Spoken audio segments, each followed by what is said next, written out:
नमस्कार, प्रभा साक्षी देख रहे हैं आप। मैं हूं आपके साथ अंकित सिंह। कार्यक्रम है चाय पर समीक्षा और हमेशा की तरह इस कार्यक्रम में मौजूद हैं प्रभा साक्षी के संपादक नीरज कुमार दुबे जी। सर, बहुत स्वागत है आपका। धन्यवाद अंकित जी। और हम चाय पर समीक्षा कार्यक्रम में लगातार हर रविवार को मुलाकात करते हैं और अपने दर्शकों के लिए राजनीति से जुड़ी हुई खबरों को लेकर आते हैं। गुजरात में चुनाव हैं, दिल्ली में चुनाव है, चुनावी दंगल तो है ही, लेकिन आरोप प्रत्यारोप की जो राजनीति है वो भी लगातार चल रही है।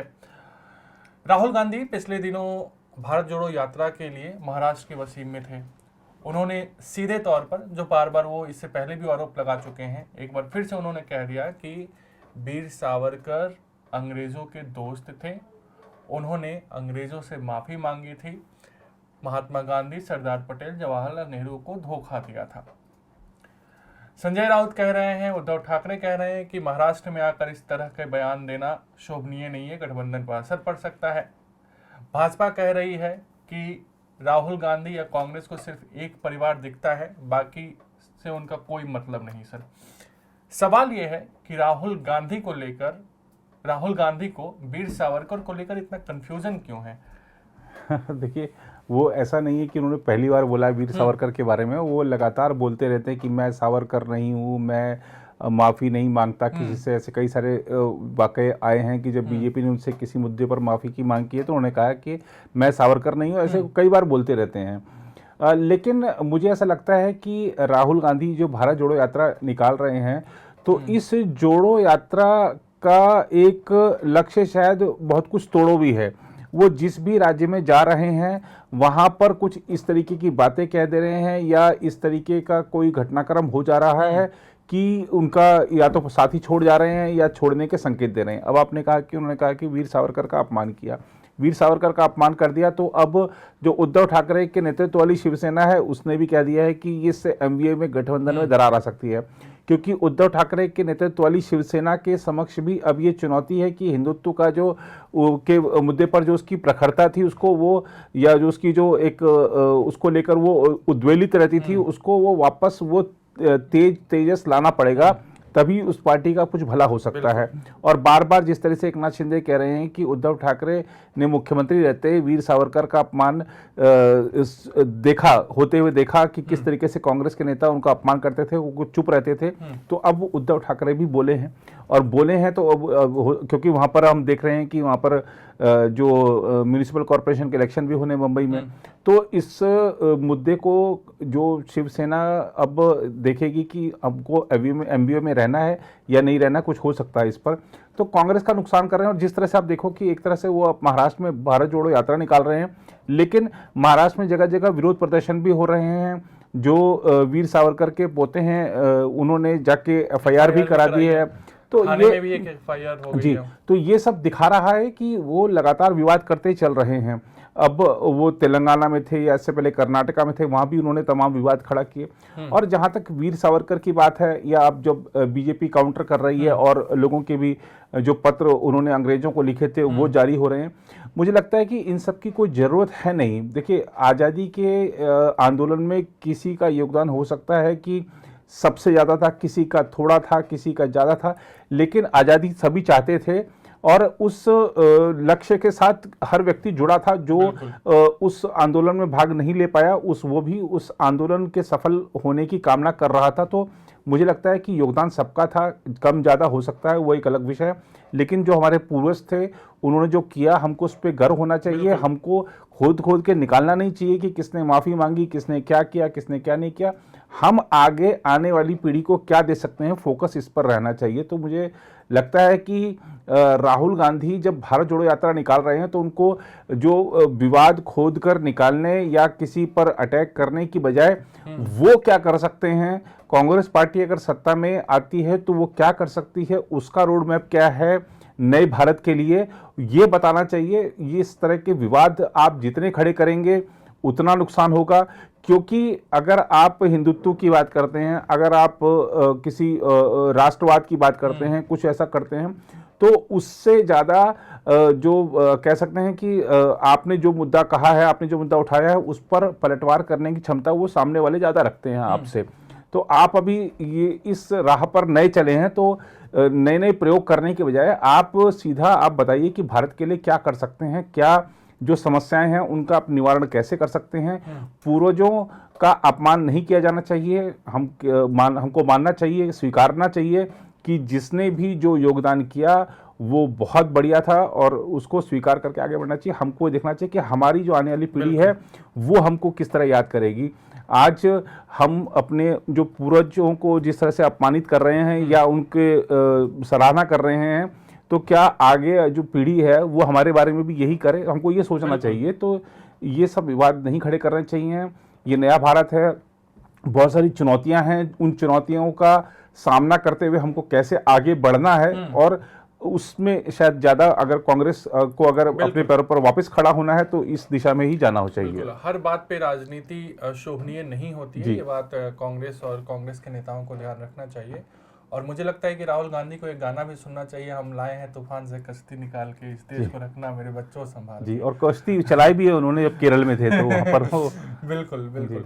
तो चलते हैं अब थोड़ा सा दिल्ली आते हैं सर। वैसे तो अगर आपकी इजाज़त हो तो उस विषय पे हम इसके बाद चर्चा कर लेंगे जी। लेकिन दिल्ली में जिस तरीके से एमसीडी चुनाव को लेकर सरगर्मियां हैं और उसी में एक वीडियो सामने आता है सत्येंद्र जैन का। सत्येंद्र जैन सर, भाजपा इसको बड़ा मुद्दा बना रही है कि सत्येंद्र जैन जेल में हैं, उनको मसाज दी जा रही है। आम आदमी पार्टी का दावा है कि उनके हड्डी में फ्रैक्चर हुआ था और डॉक्टर से इलाज के बाद उनको ये सलाह दी गई थी और जिसके बाद वो सब उनको किया जा रहा है। क्या दिल्ली में सत्येंद्र जैन एमसीडी चुनाव में एक बहुत बड़ा मुद्दा है जिसको बार बार भाजपा भुनाने की कोशिश कर रही है? भ्रष्टाचार अरविंद केजरीवाल की सरकार पर भाजपा लगातार लगाने की कोशिश कर रही है। पिछले दिनों हमने देखा मुकेश गोयल का एक स्टिंग जारी कर दिया भाजपा ने। कुल मिलाकर गुजरात में तो जो चीज़ें हैं वो तो चल ही रही हैं, लेकिन राष्ट्रीय राजधानी में इस तरह की राजनीति और इतनी आक्रामक राजनीति, अब देखिए भाजपा का प्रचार की जो लिस्ट आई है उसमें राजनाथ सिंह, अमित शाह, जेपी नड्डा सबके नाम है जी। एक एमसीडी चुनाव के लिए इतने बड़े बड़े नेता, तो भाजपा ने सब कुछ दांव पे लगा दिया इस चुनाव में। जी नहीं, देखिए आपने कहा कि भाजपा ने सब कुछ दांव पर लगा दिया है, तो ये बीजेपी का एक स्टाइल है कि बीजेपी किसी भी चुनाव को छोटा नहीं समझती है। आपने देखा होगा कि हैदराबाद में ग्रेटर निगम के चुनाव थे तो वहां पर अमित शाह खुद गए थे, योगी आदित्यनाथ की रैलियां कराई गई थी। तो बीजेपी किसी चुनाव को भी छोटा नहीं समझती है और सभी नेता वहां पे उतरते हैं। जेपी नड्डा भी वहां पर गए थे बीजेपी अध्यक्ष होते हुए। तो ये तो उनका स्टाइल है कि हमको हर चुनाव जीतना ही है और उस जीत से ही वो अगली जीत की एक आधारशिला रखते हैं। तो वो उनका एक अपना स्टाइल है। जहाँ तक आपने बात करी कि सत्येंद्र जैन का वीडियो आया, क्या वो मुद्दा बनेगा? देखिए, मुद्दा बनना भी चाहिए। अगर मान लिया जाए, हम मनीष सिसोदिया जी की बात पर पूरा यकीन करते हैं कि डॉक्टर ने लिख कर दिया प्रिस्क्रिप्शन में कि उनको फिजियोथेरेपी चाहिए क्योंकि वो गिर गए थे। अब उनको दिया, फिजियोथेरेपी करें। अब ठीक है, बीजेपी जिसको मसाज बता रही है आप उसको फिजियोथेरेपी बता रहे हो, उसको मानते हैं एक बात को, फिजियोथेरेपी हो रही है। लेकिन सवाल उठता है कि तिहाड़ में या जो दिल्ली की अन्य जेलों में जो जितने भी कैदी बंद हैं, उनमें जो भी जिनको चोट लगी थी या जिनको जो बीमार हैं, क्या उनको भी इसी तरीके का वीआईपी इलाज मिल रहा है? क्या अगर किसी को फिजियोथेरेपी लिख के दिए डॉक्टर ने, उसकी फिजियोथेरेपी हो रही है? उसको कहीं सरकारी अस्पताल के में अपनी प्रतीक्षा तो नहीं करनी पड़ रही है कि मेरा नंबर 2 महीने बाद आएगा, 3 महीने बाद आएगा? क्या जो वहाँ पर जितने भी अन्य बीमारियों से ग्रसित मरीज हैं उनको समय पर दवाइयाँ मिल रही हैं? क्या उनके लिए भी 2-3 लोगों का ऐसा ही स्टाफ मौजूद रहता है जो कोई हाथ दबा रहा है, कोई सर दबा रहा है, कोई पैर की उंगलियों को मसाज दे रहा है या कोई पैर दबा रहा है? ये सवाल उठता है कि आम आदमी पार्टी के नेता आप भले हैं, लेकिन वीआईपी कल्चर में आप रच बस गए हैं और वहाँ पर जिस तरीके का आप देख सकते हैं कि आप आराम से लेटे हुए हैं, उनके चेहरे पर कहीं कोई, अगर आप पूरे वीडियो को देखें, अध्ययन करें, तो आपको लगेगा कि उन्होंने कहा कि उनकी रीढ़ की हड्डी में दिक्कत है और वो गिर गए थे, लेकिन जैसे ही उनको बोला जाता है वो उठकर कुर्सी पर बैठ जाते हैं, आराम से वो अपना सर दबवा रहे हैं, सर की मालिश करवा रहे हैं, पैर की मालिश करवा रहे हैं, मसाज करा रहे हैं। तो ये कहीं से उनके चेहरे के हाव भाव से नहीं लग रहा कि उनको उठने में जरा सी दिक्कत हुई या और किसी प्रकार का कुछ उनको तकलीफ है। ये जो चीज़ें हैं, ये आम आदमी पार्टी की राजनीति की जो कार्यशैली है उस पर सवाल खड़ा करते हैं। आम आदमी पार्टी जिस वादे के साथ, जिस राजनीति में जो एक शुद्धता लाने के वादे के साथ, राजनीति में जो भ्रष्टाचार था उसको खत्म करने के वादे के साथ सत्ता में आई थी, वो सब वादे लग रहा है कि झूठे साबित हुए हैं। क्योंकि अगर कोई व्यक्ति भ्रष्टाचार के मामले में जेल में बंद है तो आपने उसको कैबिनेट मंत्री क्यों बना रखा है? आप जांच पूरी होने तक क्यों नहीं उसको मंत्रिमंडल से हटाते? वो व्यक्ति सरकारी खजाने से जो उसको मंत्री के नाते उसको भत्ते मिलते हैं या तनख्वाह मिलती है या जो भी उसको वहां पर तय की गई राशि मिलती है, तो सरकारी खजाने से क्यों दी जा रही है? और वो जो सरकारी जो जेल है जो दिल्ली सरकार के अधीन है, वहां पर इस तरीके की अगर वीआईपी सुविधाएं दी जा रही हैं तो वो वीआईपी सुविधाएं अन्य कैदियों को भी मिलनी चाहिए।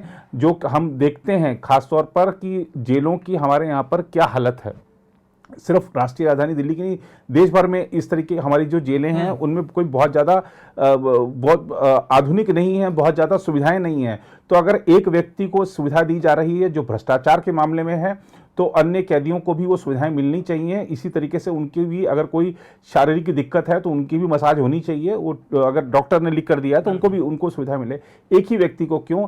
जिस व्यक्ति ने संविधान की रक्षा की शपथ ली है वो मंत्री अगर जेल में बंद है तो वो अगर नियमों को तोड़ते हुए अपने लिए सुविधाएं हासिल कर रहा है तो उस व्यक्ति पर कार्रवाई होनी चाहिए, और जो वहां पर जेल प्रशासन के अधिकारी हैं उन पर भी कार्रवाई होनी चाहिए। और ये वीडियो जो है ये सिर्फ राजधानी दिल्ली में ही नहीं, देश भर में मुद्दा बनना चाहिए।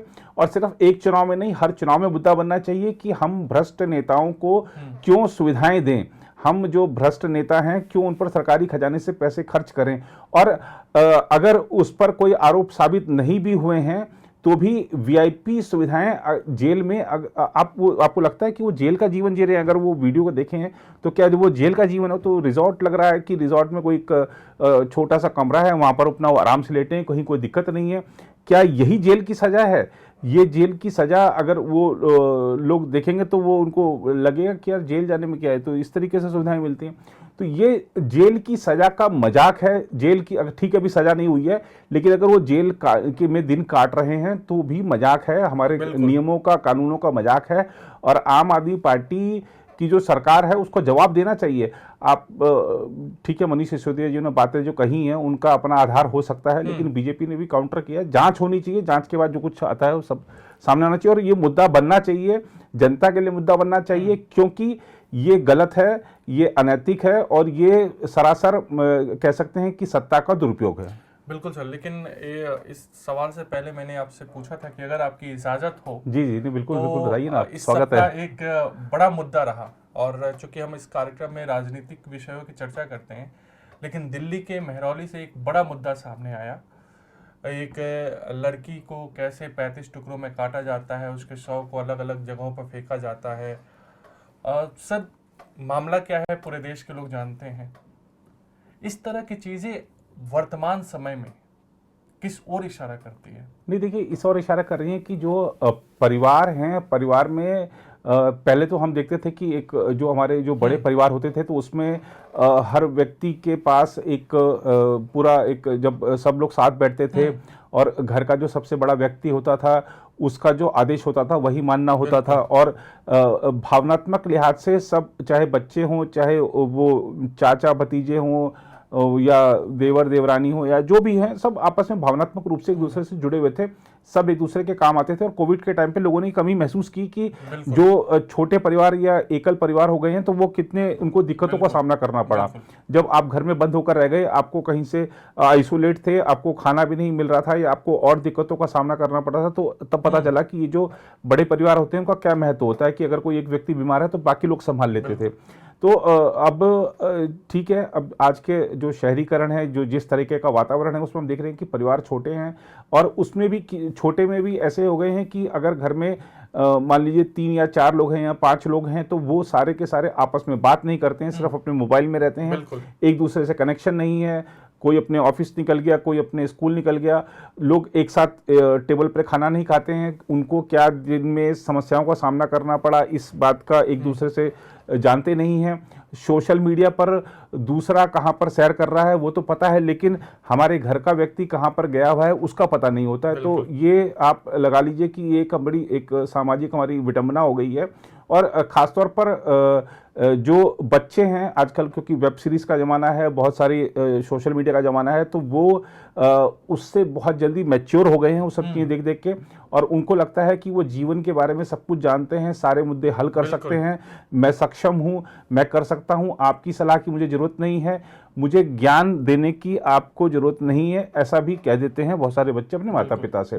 तो माता पिता भी फिर बचते हैं कि अगर उल्टा जवाब मिलेगा तो मैं क्यों बोलूँ।